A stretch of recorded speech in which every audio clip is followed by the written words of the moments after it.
Hello students, आप सबका Sanjay sir के क्लास में बहुत बहुत स्वागत है। आपके लिए मैं एक ख़ास टॉपिक लेके आया हूँ। इस टॉपिक में हम लोग रियल नंबर के एक और सेक्शन देखेंगे जिसका नाम है फंडामेंटल थ्योरम ऑफ अरिथमेटिक। काफ़ी इंटरेस्टिंग टॉपिक है और साथ में इस टॉपिक से रिलेटेड अक्सर एग्ज़ाम में क्वेश्चंस आते हैं। जैसे क्वेश्चन पूछ देते हैं state the fundamental theorem of arithmetic, और ये काफ़ी पॉपुलर क्वेश्चन है। इसके अलावा और भी कुछ सर्टेन क्वेश्चन है जो अक्सर एग्ज़ाम में पूछते हैं। तो चलिए हम लोग देखते हैं फंडामेंटल थ्योरम ऑफ अरिथमेटिक्स में क्या क्या हमें पढ़ना है। इसमें कुछ टर्म्स आएगा, प्राइम नंबर और कंपोजिट नंबर। तो एक बार हम लोग प्राइम नंबर और कंपोजिट नंबर के बारे में पहले एक बार पढ़ ले, समझ ले उसको क्या होता है प्राइम।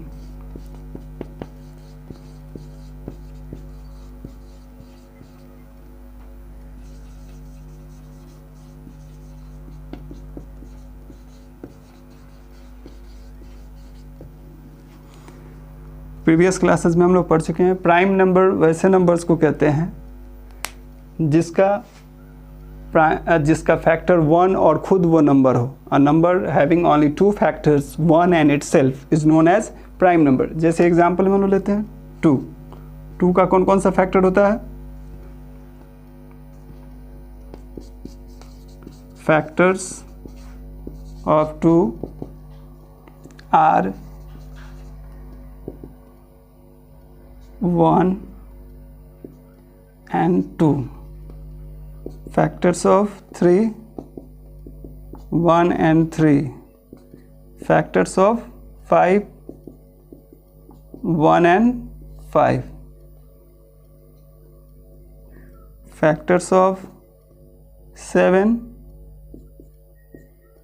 1 and 7. इस तरह से हम लोग देखते हैं कि ऐसे नंबर जिसका दो ही फैक्टर हो, प्राइम फैक्टर नहीं, दो ही फैक्टर हो 1 एंड खुद वो नंबर, तो ऐसे नंबर्स को हम लोग बोलते हैं प्राइम नंबर्स। और कंपोजिट नंबर किसको कहेंगे? A number which is not prime, जो नंबर प्राइम नहीं है उसे हम लोग कंपोजिट नंबर कहेंगे। तो कंपोजिट नंबर्स का फैक्टर 2 से ज़्यादा होता है। अ number having more than 2 factors is known as composite number। तो प्राइम नंबर और कंपोजिट नंबर में डिफरेंसेस समझ में आ गया होगा। जैसे हम लोग लेते हैं 4, स्मॉलेस्ट कंपोजिट नंबर 4 होता है। तो 4 का फैक्टर्स कौन कौन सा होगा? फैक्टर्स ऑफ 4 1 2 4, यानी 1 से डिविजिबल है, 2 से डिविजिबल है, 4 से डिविजिबल है। यानी जिस नंबर से ये डिविजिबल है वो सारे नंबर्स 4 का फैक्टर्स कहलाएंगे। अब देखेंगे फैक्टर्स ऑफ 6 का फैक्टर्स कौन कौन होगा? 1 होगा, 2 होगा, 3 होगा एंड 6 होगा। ऐसे ही फैक्टर्स ऑफ 10 का फैक्टर्स कौन कौन होगा? 1 होगा, 2 होगा, 5 होगा और नंबर इटसेल्फ 10 भी होगा। तो इस तरह से ये सारे नंबर्स कंपोजिट हैं और ये सारे नंबर्स प्राइम हैं। तो प्राइम और कंपोजिट में आपको डिफरेंसेस समझ में आ गया होगा। और इसमें एक और नंबर देखेंगे हम लोग 1 को क्या कहेंगे? 1 प्राइम है या कंपोजिट है? तो 1 ना तो प्राइम है और ना ही कंपोजिट है, तो हम लोग कहेंगे 1 is neither prime nor composite. अब आपका क्लियर हो गया ये कंसेप्ट प्राइम और कंपोजिट का। अब हम लोग समझेंगे फंडामेंटल थ्योरम ऑफ अरिथमेटिक्स क्या होता है। अब स्टूडेंट देखेंगे फंडामेंटल थ्योरम ऑफ अरिथमेटिक्स क्या होता है। तो यहाँ बोल रहा है every composite number can be written as a product of primes in one and any only one way except for the order in which the primes are written। इसको ध्यान देंगे स्टूडेंट्स। ये हम लोग प्राइम फैक्टराइजेशन किसको करते हैं? Composite number का ही प्राइम फैक्टराइजेशन कर सकते हैं, क्योंकि नेचुरल नंबर में 1 आता है और 1 का प्राइम फैक्टराइजेशन नहीं होता है, और दूसरा प्राइम नंबर्स का भी प्राइम फैक्टराइजेशन नहीं होता है। तो किसका प्राइम फैक्टराइजेशन होता है? ओनली कंपोजिट नंबर्स का। तो यहाँ पर इसलिए लिखा हुआ है कि every composite number can be written as a product of primes, यानी सभी कंपोजिट नंबर को प्राइम के प्रोडक्ट में यानी प्राइम नंबर्स के प्रोडक्ट में लिख सकते हैं और ये यूनिक होगा, है ना। इन one and any only one way, यानी एक और सिर्फ एक ही तरीके से उसको लिख सकते हैं। यहाँ पर except for the order in which the primes are written, ये टर्म बता रहा है कि उसका ऑर्डर कुछ भी हो उससे कोई मतलब नहीं है, लेकिन उसमें जो प्राइम नंबर्स आएंगे, फैक्टर्स आएंगे, प्राइम फैक्टर्स, वो किसी ऑर्डर में हो उससे मतलब नहीं है, लेकिन वही प्राइम रहेंगे। प्राइम नंबर्स यानी प्राइम फैक्टर्स उसका चेंज नहीं होगा। एक एग्जाम्पल पे देखते हैं, जैसे 12 का प्राइम फैक्टराइजेशन करते हैं तो 2 इंटू 2 इंटू 3 यही होता है। अब इसको देखेंगे, इसके कितने ऑर्डर में लिख सकते हैं, 2 इंटू 3 इंटू 2 या 3 इंटू 2 इंटू 2, तो इतने ऑर्डर में लिख सकते हैं। लेकिन यहाँ फैक्टर कौन कौन सा प्राइम फैक्टर, यही है 2 2 3, यहाँ भी 2 2 3 3 2 2, यानी इतना ही से बना हुआ, उसी फैक्टर से बना होना चाहिए। ऑर्डर कुछ भी हो उससे मतलब नहीं है, और ये चेंज नहीं होता है। ये फैक्टराइजेशन यूनिक होगा और इसका कोई दूसरा प्राइम फैक्टराइजेशन का प्रोसेस इसका नहीं, यानी दूसरे प्राइम फैक्टर में इसको चेंज नहीं कर सकते, यानी ये यूनिक है। इसके अलावा और कोई फैक्टराइजेशन इसका पॉसिबल नहीं है। कैसा फैक्टराइजेशन, प्राइम फैक्टराइजेशन। ऐसे फैक्टराइज तो बहुत तरीके से कर सकते हैं, 12 को लिख सकते हैं 4 इंटू 3, लेकिन ये प्राइम फैक्टराइजेशन नहीं है। प्राइम फैक्टराइजेशन इसलिए नहीं है क्योंकि इसमें 4 कंपोजिट नंबर है। तो आपको समझ में आ गया होगा कि प्राइम फैक्टराइजेशन में क्या होगा, प्राइम नंबर्स ही होना चाहिए। तो फंडामेंटल थ्योरम ऑफ अरिथमेटिक्स बता रहा है कि every composite number has unique prime factorisation. हर कंपोजिट नंबर का यूनिक प्राइम फैक्टराइजेशन होता है, except for the order in which the primes are written. अब स्टूडेंट्स एक एग्जांपल यहाँ देखते हैं। इस एग्जांपल में हम लोग प्राइम फैक्टराइजेशन कैसे करते हैं किसी नंबर्स का, इसको देखेंगे। यानी यहाँ पर बोल रहा है express each numbers as a product of prime factors, यानी प्राइम फैक्टर्स के फॉर्म में इसको रिप्रेजेंट करना है। तो सबसे पहले यूजुअल मेथड से हम लोग इसको फैक्टराइजेशन करेंगे। 24 में स्मॉलेस्ट प्राइम नंबर जिससे लग सकता है 2 से लग जाएगा, 2 से 12 जा, 2 6 जा, 2 3 जा, यहाँ प्राइम नंबर आ गया, फैक्टराइजेशन स्टॉप हो जाएगा यहाँ। फिर दूसरा 140 है, 140 को भी ऐसे ही करेंगे, 2 7 जा, यानी 70 बार में लग गया, फिर 2 से एक बार और लगेगा, 35 हो जाएगा यहाँ, फिर 5 से देंगे 7 बार, यहाँ 7 प्राइम नंबर आ गया। अब यहाँ भी फैक्टराइजेशन स्टॉप हो जाएगा। अब देखिए स्टूडेंट्स इसको कैसे लिखेंगे, तो 24 का कौन कौन सा फैक्टर है यहाँ, 2 2 2 3, यानी 2 इंटू 2 इंटू 3 इंटू 3, यानी 2 3 टाइम्स रिपीट कर रहा है, तो एक्सपोनेंशियल फॉर्म में होगा 2 टू द पावर 3 इंटू 3। और 140 को लिखेंगे 2 इंटू 2 इंटू 5 इंटू 7, यानी 2 2 बार रिपीट कर रहा है, तो 2 to the power 2 into 5 into 7।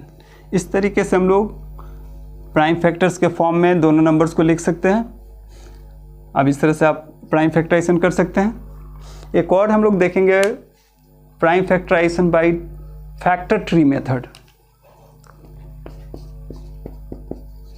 Prime factorisation by factor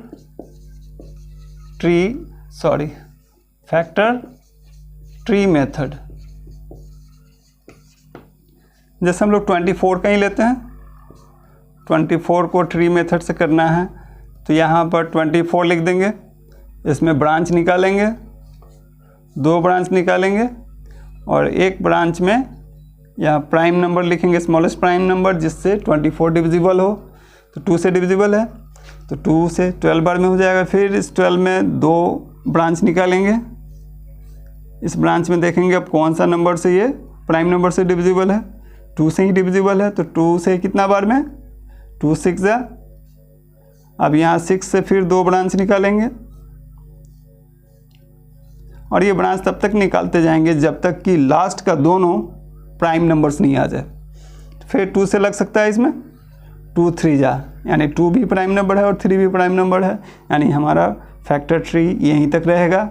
और इसको हम लोग कैसे लिखेंगे, तो 24 लिख देंगे।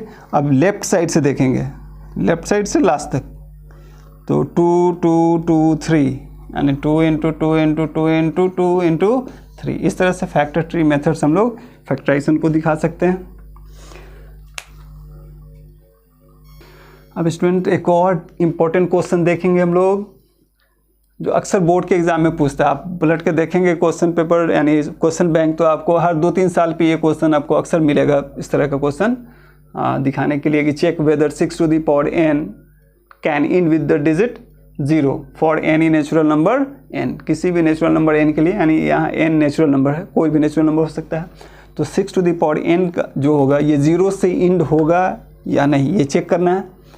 तो 0 से इंड होने वाले नंबर्स को हम लोग ऑब्जर्व करेंगे कि कौन कौन से 0 से इंड होने वाला नंबर है। जैसे हम लोग एग्जांपल में लिए 10, 20 भी 0 से इंड होता है, 30 भी होता है, उसके बाद 60 भी होता है और 100 भी होता है। तो हम लोग इसके फैक्टराइजेशन पे गौर करेंगे। अब स्टूडेंट्स ये फैक्टराइजेशन हम लोग देख लिए, 0 से इंड होने वाले नंबर्स हैं। कुछ एग्जांपल लेके देखते हैं, वही कॉमन चीज़ होंगे सारे 0 वाले में। तो यहाँ पर देखेंगे सारे के फैक्टराइजेशन में कौन कौन सा प्राइम नंबर है यहाँ पे जो 0 से इंड हो रहा है। 2, 5 मिल रहा है आपको, यहाँ भी 2, 5 मिल रहा है, यहाँ भी 2, 5 है, यहाँ भी 2, 5, 2, 5, एक ही 2 और एक 5 दिखाना है। सब में 2 और 5 मौजूद है जो 0 से इंड हो रहा है। तो इसका मतलब कंक्लूजन निकलता है कि 2, 5 जा कितना होता है 10, यानी 10 से किसी नंबर में मल्टीप्लाई करते हैं तो 0 से एंड होगा। इसलिए यहाँ पर 2 और 5 यहाँ फैक्टर है। तो अगर किसी नंबर के प्राइम फैक्टराइजेशन में फैक्टर के फॉर्म में, प्राइम फैक्टर के फॉर्म में 2 और 5 दोनों अगर अवेलेबल है, उसमें है उसके प्राइम फैक्टराइजेशन में, तो वो नंबर 0 से एंड होगा। तो इसको हम लोग बनाएंगे कैसे, तो एक बार देखते हैं हम लोग यहाँ पे। 6 to the power n end with the digit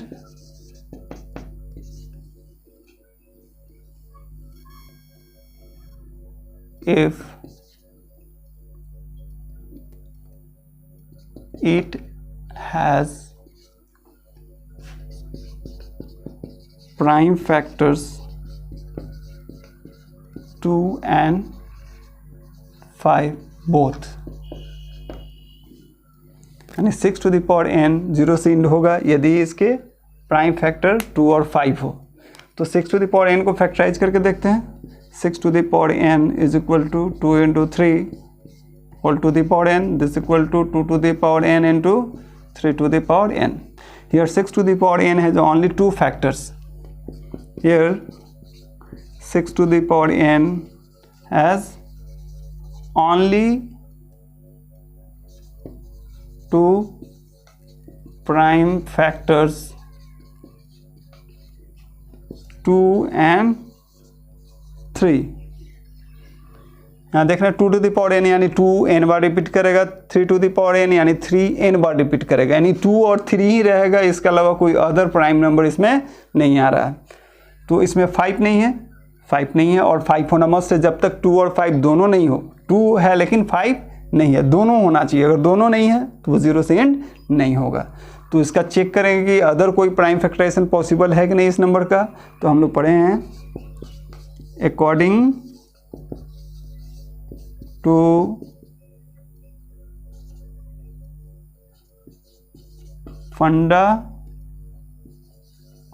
fundamental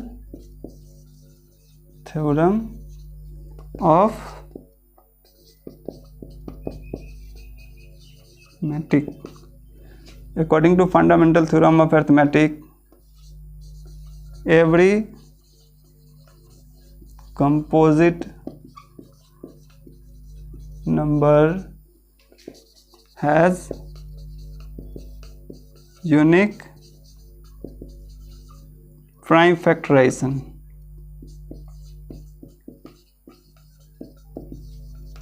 जब हर नंबर का हर कंपोजिट नंबर का यूनिक प्राइम फैक्टराइजेशन होता है तो यानी इसका प्राइम फैक्टराइजेशन यूनिक है, यानी अब दूसरा कोई प्राइम फैक्टराइजेशन नहीं है। जब दूसरा नहीं है तो इसमें 5 नहीं आएगा, 5 नहीं आएगा तो 0 से एंड नहीं होता। तो यहाँ डायरेक्ट लिखेंगे hence 6 to the power n never end with the digit 0 for any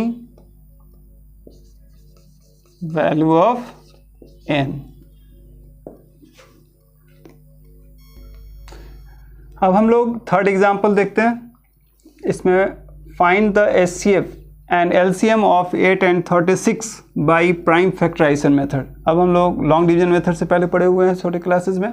अब यहाँ पर इस क्लास में हम लोग देखेंगे 8 and 36 का प्राइम फैक्टराइजेशन मेथड से कैसे HCF फाइंड करते हैं। तो सबसे पहले इस दोनों को प्राइम फैक्टराइजेशन फाइंड करेंगे। तो देखते हैं स्टूडेंट्स, 8 का प्राइम फैक्टराइजेशन कितना होता है, 2 इंटू 2 इंटू 2 यानी 2 to the पावर 3। और 36 का prime factorisation 2 into 2 into 3 into 3। It means इसको एक्सपोनेंशियल फॉर्म में क्या लिखेंगे, 2 का स्क्वायर इंटू 3 का स्क्वायर। तो HCF हमें फाइंड करना है। HCF किस किस का फाइंड करना है, 8 का और 36 का। तो इसको पढ़ेंगे क्या, HCF ऑफ 8 and 36। इस तरह से लिखेंगे तो हम स्टूडेंट्स सेंटेंस लिखने से थोड़ा सा बच जाएंगे, जिससे हमारा टाइम भी बचेगा और मैथ्स में जितना समय बचे बहुत अच्छा होता है। तो दोनों में HCF का मतलब highest common factor. Highest common factor यानी दोनों में कौन सा हाईएस्ट मिल रहा है, मतलब कॉमन होना चाहिए सबसे ज़्यादा पावर। तो पावर यहाँ 3 है, यहाँ 2 है, तो कॉमन होना चाहिए। तो कॉमन में 2 to the पावर 3 है, तो इसको क्या लिख सकते हैं 2 to the पावर 3 को, 2 का पावर 2 इंटू 2। तो दोनों में 2 to the पावर 2 मिल जा रहा है। तो 2 to the पावर 2 हम लोग एक कॉमन फैक्टर आ गया। दूसरा आप चेक करेंगे, दूसरा नहीं मिल रहा, 3 इसमें है लेकिन इसमें नहीं है, तो उसको नहीं लेंगे। जो दोनों में है उसी को लेंगे। तो यहाँ दोनों में है 2 है, लेकिन यहाँ पर क्यों नहीं लिए 2 to the पावर 3, क्योंकि यहाँ 2 to the पावर 3 नहीं है।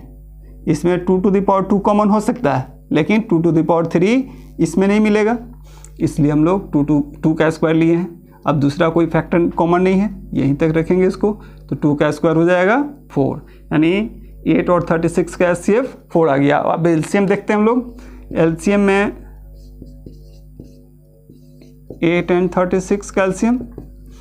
अब LCM लिस्ट कॉमन मल्टीपल, तो इसमें कौन कौन सा मिल रहा है, 2 यहाँ देखिए 2 का पावर 3 है, यहाँ 2 का पावर 2 है। तो इसमें LCM निकालते समय ध्यान रखेंगे स्टूडेंट्स, मैक्सिमम पावर लेंगे। मैक्सिमम पावर दोनों में किसका है, 2 का पावर 3 है, 2 का पावर 3 ले लिए। 3 देखेंगे, 3 दोनों में नहीं है, तो दोनों में नहीं है तो उससे हमें मतलब नहीं है। हम लोग क्या करेंगे, यहाँ पे जो दोनों में है उसको लेंगे ही, साथ साथ जो दोनों में नहीं उसको भी लेंगे। तो 3 का स्क्वायर है, तो 3 के स्क्वायर को भी ले लेंगे। अब कोई दूसरा नंबर नहीं है, तो हमारा ये LCM हो गया। अब इसको हम लोग कैलकुलेट कर लेंगे। 2 का स्क्वायर 8 होता है, 3 का स्क्वायर 9, 9 8 72।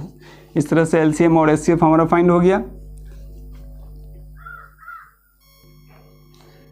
स्टूडेंट्स एक प्रॉपर्टी हम लोग देखेंगे LCM और HCF से रिलेटेड। 2 नंबर A और B है, एंड 2 पॉजिटिव इंटीजर्स A और B है। तो A और B का HCF और LCM का प्रोडक्ट A और B के प्रोडक्ट की इक्वल होगा, यानी A और B का जो LCM और HCF निकलेगा, LCM HCF का प्रोडक्ट दोनों नंबर के प्रोडक्ट के इक्वल होता है। That is HCF into LCM of 2 integers is equal to product of the integers. अब हम लोग एक एग्जांपल अभी जो HCF फाइंड किए हैं LCM उस पे देखते हैं। HCF of 8 and 36 is equal to 4।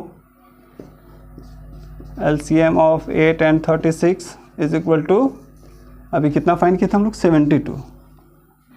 अब दोनों में देखते हैं, चेक करते हैं कि इस प्रॉपर्टी को वेरीफाई कर रहा है या नहीं। HCF of 8 and 36 multiply by LCM of 8 and 36 is equal to 72 multiply 4। 4 2 जा 8 और 7 4 जा 28। फिर हम लोग देखें product of 8 and 36 is equal to 8 into 36। इसको मल्टीप्लाई करने के बाद 288 इसमें भी आ रहा है। अब इससे कंक्लूजन निकल रहा है कि HCF और LCM का प्रोडक्ट भी 288 और दोनों नंबर यानी 8 और 36 का भी प्रोडक्ट 288, यानी HCF of 8 and 36 into LCM of 8 and 36 is equal to product of 8 and 36, दोनों इक्वल हो गया, यानी ये स्टेटमेंट हमारा क्या है, वेरीफाई हो गया, सही है। तो नेक्स्ट एग्जांपल हम लोग देखते हैं स्टूडेंट्स। इस एग्जांपल में देखेंगे स्टूडेंट्स, ये भी बोर्ड के एग्ज़ाम में 2-3 बार पूछ चुका है। तो इसमें इस क्वेश्चन में कह रहा है कि explain why 7 into 11 into 13 plus 13 is a composite number. यहाँ दिखाना है कि ये हमारा कंपोजिट नंबर है। तो कंपोजिट नंबर के लिए हमें क्या दिखाना होता है, अगर कोई कंपोजिट नंबर अगर है तो उसे प्राइम फैक्टराइजेशन में एक्सप्रेस कर सकते हैं। अगर प्राइम फैक्टराइजेशन में एक्सप्रेस कर सकते हैं, that number is called composite number. Check करते हैं। 7 into 11 into 13 plus 13 is equal to, दोनों में 13 कॉमन, इसमें भी है और इसमें भी है, 13 को कॉमन ले लेते हैं तो ये इधर रेस्ट बच जाता है 7 into 11, और इस पार्ट में पूरा कॉमन ले लिए तो इसके जगह पे 1। अब स्टूडेंट्स इसको सिंप्लीफाई कर लेंगे। 13 into 11 7 जा 77, 77 plus 1 78। 78 को कैसे एक्सप्रेस कर सकते हैं, तो स्टूडेंट 78 को फैक्टराइज किए तो 2, 3 और 13 इसका फैक्टर हो गया, तो 2 into 3 into 13, ये 78 को फैक्टराइज कर दिया और एक 13 यहाँ पहले से, एक और 13, यानी इसके कितने प्राइम फैक्टर्स हो गए, 1 2 3 4। तो लिखेंगे here 7 into 11 into 13 plus 13 can be expressed as prime factors, so it is a composite number।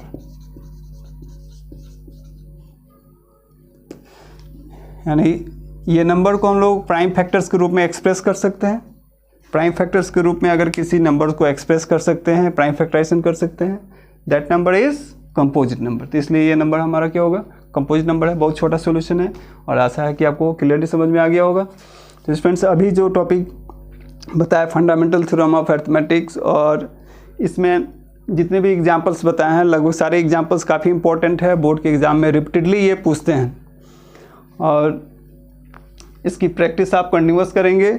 और इससे रिलेटेड एक्सरसाइज हमारा 1.2 चैप्टर 1 का 1.2 NCERT बुक से आप एक एक क्वेश्चन बना सकते हैं। अब आपको कहीं कोई परेशानी नहीं होगी। अब नेक्स्ट वीडियो जो है हम अगले टॉपिक पे बनाएंगे। और यहाँ तक आपको देखने के लिए बहुत बहुत धन्यवाद। Bye bye.